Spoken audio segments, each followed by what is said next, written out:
Мына қарасаңызшы, біз негізі хадистерді көп естиміз ше. Біз қазір информированный адамдармыз ғой. Көп естиміз, бірақ ойланбаймыз да, бізге ойлану пайда береді.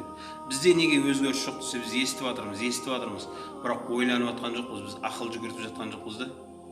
Содан ғой, бізде проблема. Қараңыз, мына хадисті мысал үшін естіпегенбіз бе? Пайғамбар салам айтқан сөз, қысқартып айтайын. Анау үш үңгірдегі үш адамда қамалып қалады, тас жабылады, ашылмай тұрған кезде үшеуі не дейді? Қысқартып. Үшеуі айтады, отырсаңыз. Үшеуі айтады, жақсы амалдарымызды айтайық, Алла үшін істеуге мүмкін ашылар деп, Біріншісі не істейді? Ана зина жасайын деп тұрған қызды жіберіп жібереді, Білесіздер ғой? Бір қызды зина жасайын деп жатқан кезінде ана қыз, Құдайдан қорықпайсың ба деген кезінде, Алла, мен сенен қорқып жібердім деген кезінде тас кішкене ашылады. Екіншісі анау анасына сүт беретін болады. Анасы кесе ұйықтап қалған сүтті анасының басында ұстап тұрады. Балдар жыласа да ше, анасы оянғанынша ұстап тұрады сүтті. Анасы оянғаннан кейін анасына береді бірінші. Одан кейін барып балдарына береді да. Осы сен үшін болса, Алла тағалам, сен разылығың үшін болса деген кезде кішкене тағы ашылды. Үшіншісі ана бір адам келіп мал тастап кетеді. Ол мал туады, көбейеді. Кейін анау жоқ болып кетіп, біраз уақыттан кейін келген кезінде мына қой қора қойма малма, мұнаның бәрі сенікі деп береді. Қой, сен мен мазақ қылып тұрсың ба? Жоқ, сенің баяғы тастап кеткен бір малыңа Алла береке берді, сол көбейді. Мұнаның бәрі сенікі деген кезінде анау рахмет айтпай, рахмет деген шығар енді, бірақ мал да тастаған жоқ, деді, бәрін айдап кете салды. Алла, осы сенің разылығың үшін болса,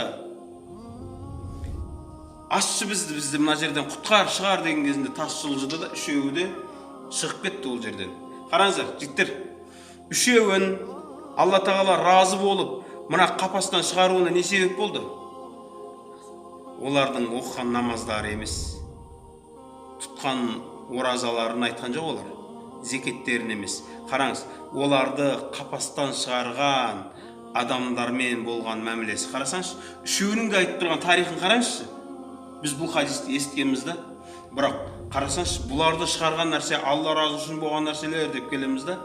Бірақ сол Алла разы үшін болған амалдары бұлардың не еді? Адамдарға жасаған жақсы мәмілелері үшін. Анау анасына жасаған, анау ана қызға жасаған, ананың ана адамға жасаған ше, балаға, қойдың егесіне жасаған жақсылықтар, адамдарға істеген мәмілесі үшін Алла тағала бұлардан разы болды да, бұларды шығарды. Біз кейбір кезде анау не дейді? Намаз оқып жүремізді, Құдайға шүкір, жәннатқа кіреміз деп.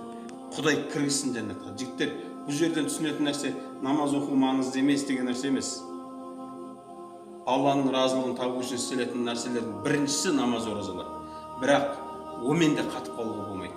Қарасаңызшы, адамдармен жасалған мәмілең жақсы болса бар ғой, Алла тағала қияметте Алла мен өзіңнің араңдағы онша-мұнша қателіктерді Алла тағала қаласа кешіріп жібереді. Ғафурур рахим, тауабур рахим, ар-рахман, ар-рахим. Алла тағала өте мейірімді, кешірімшіл, рахымды, тәубелерді қабыл етуші. Бірақ қарасаңызшы, адамдармен болған мәмілелер сізді кешіріп жәннатқа кіруіңізге себеп болуы мүмкін да. Өйткені мына өмірдің өзінде көрсетіп тұрғаны, қапастан уже шығу мүмкіндік жоқ жерден Алла тағала бұлардың адамдарға жасаған жақсы мәмілесі үшін шығарып жіберді.